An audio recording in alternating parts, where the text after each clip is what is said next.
2 कैदी थे, उनको जेल के अंदर डाल दिया गया और फिर कुछ वक्त के लिए उनको जेल से निकाला गया। 10-15 मिनट के बाद जब वो वापस जेल में आए तो एक ने दूसरे से पूछा कि लगता है कि बाहर बारिश हुई थी। उसने कहा मुझे भी महसूस हुआ। उसने कहा तुझे कैसे महसूस हुआ? उसने कहा मैंने देखा कि बाहर कीचड़ फैला हुआ था, इसलिए मुझे लगा कि बाहर बारिश हुई है। तो उसने पूछा कि तुझे कैसे पता चला कि बाहर बारिश हुई? उसने कहा जब मैं बाहर निकला तो मैंने देखा कि पत्ते बड़े चमक रहे हैं, खूबसूरत हैं।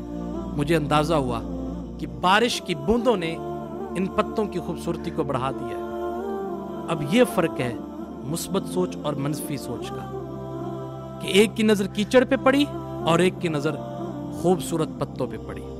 हमेशा पॉजिटिव नजर से देखें, मुस्बत सोच से देखें, इंशाअल्लाह नजरियात बदल जाए।